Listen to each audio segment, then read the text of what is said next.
Hello everyone, welcome back to another new video. আপনারা দেখছেন বৃষ্টির টেক। তো আমার মনে হচ্ছে আপনারা সবাই ভালো আছেন। তো আজকে আমি আপনাদের শেখাবো কিভাবে YouCut থেকে ভিডিও এডিট করা যায় বা ভিডিও এডিট করা যেতে পারে। তো আপনাকে যেতে হবে প্লে স্টোরে যাওয়ার পর এখানে YouCut অ্যাপটিকে ডাউনলোড করে নিতে হবে। আমি এই অ্যাপের লিঙ্কটা আমার ডিসক্রিপশনে দিয়ে দেবো, ওখান থেকে আপনারা ডাউনলোড করে নিতে পারেন। তো এখানে আমি অলরেডি আমার ডাউনলোড করা আছে, এখানে আপনার ওপেনে ক্লিক করতে হবে। তো অ্যাপটিতে আসার পর এখানে আসার পর দেখতে পাচ্ছেন প্লাস চিহ্ন, এটাতে আপনার ক্লিক করতে হবে। ক্লিক করার পর এখানে লেখা আছে নিউ প্রজেক্ট, এখানে আপনার ক্লিক করতে হবে। ক্লিক করার পর এখানে অনেক রকমের ভিডিও দেখতে পাবেন, পারবেন। আপনি যে ভিডিওটাকে এডিট করবেন সেই ভিডিওটা নিতে পারেন। আবার এখানে ফটো দেওয়া আছে, ফটোর অপশান, ফটো দিয়ে আপনি অনেক রকমের ভিডিও বানাতে পারেন। তো আমরা একটা যে কোনো ভিডিও নিয়ে নেব। আপনাকে যে কোনো একটা ভিডিও নিতে হবে। ভিডিও নেওয়ার পর আপনাকে এরো চিহ্নটা দিতে হবে। ক্লিক করার পর এখানে অনেকগুলো অপশান দেখতে পাচ্ছেন।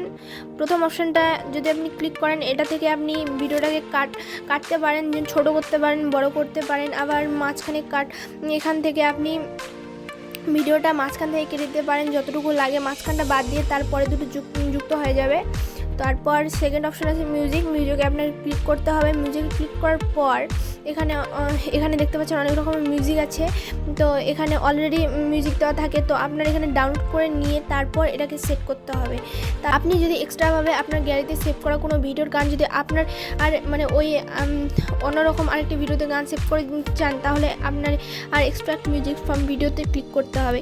ক্লিক করার পর আপনার যে গানটি ভালো লাগে বা যে ভিডিওর গানটি ভালো লাগে সেটাতে আপনার ক্লিক করতে হবে। ক্লিক করার পর ধরুন আমি এটা ক্লিক করছি। ক্লিক করার পর এখানে গানটি অটোমেটিক চলে আসবে। আপনি এখান থেকে যতটুকু লাগে ততটুকু নিতে পারেন। এখানে ইউজে ক্লিক করতে হবে। ইউজে ক্লিক করার পর এখানে গানটি সেট হয়ে গেল, একদম সেট হয়ে গেল। তারপর দ্বিতীয় নম্বর অপশান হচ্ছে ফিল্টারে ক্লিক করতে হবে। এখানে অনেক রকম ফিল্টার আছে, আপনার যেটা ভালো লাগে সেটা ফিল্টার নিতে পারেন। যেমন আমি এটা ফিল্টার নিচ্ছি, তারপর এটা একটু নিচ্ছি। দেখতে পাচ্ছেন ফিল্টারটা কাজ করছে। এখানে আপনার যেরকম ফিল্টার ভালো লাগে সেরকম ফিল্টার নিতে পারেন। এখানে যেগুলো আবার এখানে পারচেস করার মতো অনেকগুলো ফিল্টার আছে। এগুলা পারচেস করার পর তবে এগুলো আপনাকে ইউজ করতে দিবে। তাহলে এভাবে আপনি অনেক রকমের ইফেক্ট ইউজ করতে পারেন এখানে। তারপর আসছে টেক্সটে আপনার ক্লিক করতে হবে। টেক্সটে ক্লিক করার পর আপনি এখানে যা মন চায় আপনার সেটা লিখে দিতে পারেন। যেমন আমি লিখে দিলাম বিডি, লিখে দিলাম। আবার এখানে ফন্ট আছে, আপনার যেরকম হ্যান্ডরাইটিং পছন্দ আপনি সেরকম নিতে পারেন। ধরুন আমি এটা নিলাম বা এটা নিলাম, আপনি যে কোনো একটা নিতে পারেন। আবার এখানে কালার চুজ করতে পারেন, আপনি যে কোনো একটা কালার দিতে পারেন।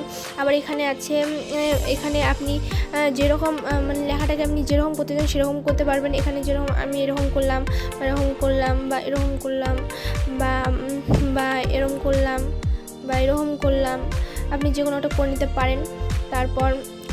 আবার এটাকে বাড়া কমা করতে পারেন, এখান থেকে বাড়া কমা করতে পারেন। তারপর অপশানটা আসছি অ্যানিমেশনে আপনি ওই একই ব্যাপার। তারপরে অপশানটা আসছি আমরা স্টিকারে ক্লিক করবো। স্টিকারে ক্লিক করার পর এখানে দেখতে পাচ্ছেন ইমোজি দিতে পারেন, আপনি যে কোনো ইমোজি দিতে পারেন। তারপর গিফট, যে কোনো ধরনের গিফট দিতে পারেন। আবার এখানে সার্চ করতে পারেন আপনি যে ক্যাটাগরির কি স্টিকার লাগবে সেই ক্যাটাগরির নামটা এখানে সার্চ করতে পারেন। সার্চ করার পর এখানে সেটা চলে আসবে অটোমেটিক। তারপর দেখতে পাচ্ছেন এখানে স্টিকার বলতে আপনি আপনার গ্যালারি থেকে যে কোনো ছবি এখানে অ্যাড করতে পারেন। যেমন প্লাস চিহ্নটা ক্লিক করলে আপনি যে কোনো একটা ছবি ক্লিক করতে পারেন। ধরুন আমি এই ছবিটা ক্লিক করলাম বা এখানে লাগিয়ে দিতে পারি, এই ছবিটা এরকমভাবে লাগাতে পারি। যাই হোক, এটা করে নিতে পারেন। তারপর অ্যাডজাস্ট ছবিটাকে আপনি কীভাবে অ্যাডজাস্ট করবেন সেটা দেখাতে পারেন। Select sticker.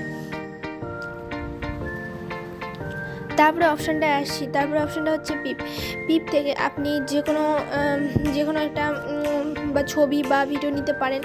আমি এটা ভিডিও নিয়ে নিলাম, তো এই ভিডিওটা নিয়ে নিলাম। তারপরে অপশানটা আসছে স্পিড। আপনি ভিডিওটা স্পিড কীরকম করবেন, যেমন ধরুন আপনি যদি এদিকে এগোতে থাকেন তাহলে স্পিডটা অনেকটা বেশি হয়ে যাবে। আবার আপনি যদি এইদিকে পিছাতে থাকেন তাহলে ভিডিওটা এভাবে আস্তে আস্তে স্লো হতে থাকবে অনেকটা। আর এবার যদি এগিয়ে নিয়ে যান তাহলে অনেকটা ফাস্ট হয়ে যাবে ভিডিওটা। তো তো এইভাবে আপনি আপনার ভিডিওটাকে স্পিড করতে পারেন, ফাস্ট করতে পারেন বা স্লো করতে পারেন, যাই হোক আপনি এখানে করে দিতে পারেন। তারপরে অপশানটা আসছে এখানে ক্লিক করতে হবে। ক্লিক করার পর আর আপনার যেরকম ফ্রেম পছন্দ হয় সেরকম ফ্রেম নিতে পারেন। ধরুন এটা নিলেন বা এটা নিলেন বা এটা নিলেন বা এটা নিলেন। তারপর কালার ক্লিক করতে পারেন, বাইরে কালারটা ক্লিক করতে পারেন। ক্লিক করার পর এখানে আপনি আদার্স অন্য কোনো ছবি টবি আবার ওখানে দিতে পারেন। যেমন ধরুন আমি গ্যালারি থেকে একটা ছবি দিলাম, এই ছবিটা দিলাম, ওখানে হয়ে যেতে পারে, যাই হোক। তারপরে অপশানটা হচ্ছে আপনার রেকর্ড। আপনি এখান থেকে সরাসরি রেকর্ড করে কিছু ওখানে লাগাতে চাইলে সেটা লাগাতে পারেন। যেমন আমি একটা কিছু রেকর্ড করছি, তো ওখানে ভিডিওতে অ্যাডজাস্ট হয়ে যাবে। তো এভাবে করতে পারেন আপনি। আবার এখানে ডিলিটও করতে পারেন, যাই হোক আমি ডিলিট করে দিলাম। তারপর দেখতে পাচ্ছেন এখানে ভলিউমে ক্লিক করবেন। ক্লিক করার পর ভিডিওটার সাউন্ড আপনার কতটুকু লাগবে সেটুকু আপনি সেট করতে পারেন। তারপরে অপশানটা আসছে রোটেট। আপনি ভিডিওটাকে কীভাবে রোটেট করবেন, কোন দিকে নিয়ে যাবেন সেটা এখানে সেটিংটা দেওয়া আছে। তারপর আছে ফ্লিপে এখানে আপনি ভিডিওটা অপোজিট সাইডে করতে পারেন। তারপরে এখানে আছে গ্রুপে আপনি গেলে এখানে ভিডিওটা কতটুকু কাটবেন বা কতটুকু কী করবেন, বা এখানে ফ্রেমও দেওয়া আছে, এখানে এগুলোও ইউজ করতে পারেন। তারপর আসছে এভাবে ইউজ করতে পারেন। এখানে অনেকগুলো ফ্রেম আছে, ফ্রেমগুলো ইউজ করতে পারেন। তো যাই হোক এভাবে আপনি ভালোভাবে একটা ভিডিও বানাতে পারেন, যে কোনো একটা ভিডিও বানাতে পারেন। ভিডিওটা বানার পর এখানে উপরে কর্নারে দেখতে পাচ্ছেন সেভ অপশানটা রয়েছে, এটাতে আপনার ক্লিক করতে হবে। ক্লিক করার পর এটা কিন্তু অটোমেটিক সেভ হয়ে যাবে, সেভ করে নেবেন আরেকবার ক্লিক করে। তো দেখতে পাচ্ছেন এখানে ভিডিওটা অটোমেটিক সেভ হয়ে গেল। তারপর আপনি ব্যাক যাবেন, ব্যাক গিয়ে এখানে যে প্লাস চিহ্নটা আছে ওটা আপনি আরেকবার ক্লিক করবেন। ক্লিক করার পর আপনি যে ভিডিওটা বানিয়েছেন সেটা যদি আপনার গ্যালারি থেকে ডিলিট হয়ে যায় তাহলে এখান থেকে আপনি ভিডিওটাকে আবার নিয়ে আসতে পারবেন। আবার এখানে নিচে দেখতে পাচ্ছেন ড্রাফটসে আপনার ভিডিওগুলো সব থাকবে। যদি আপনার কোনো ভিডিও লাগে, কোনো রকমের ভিডিও লাগে তাহলে আপনি ড্রাফট থেকে নিতে পারেন। এখানে আমি যেমন অনেক রকম ভিডিও বানাচ্ছি, এখান থেকে আপনি নিতে পারেন। মানে আপনার যে ভিডিওগুলো বানাবেন সেগুলো ড্রাফটসে রেখে দেবেন, ড্রাফটসে অটোমেটিক চলে যাবে, সেখান থেকে আপনি নিতে পারেন। তো আজকের ভিডিওটা এ পর্যন্তই। আমার ভিডিওটা কেমন লাগলো সেটা আপনারা অবশ্যই জানাবেন। আপনারা যদি হেল্পফুল হয়ে থাকেন তাহলে অবশ্যই কমেন্টে জানিয়ে দেবেন। তো বাই অ্যান্ড টেক কেয়ার।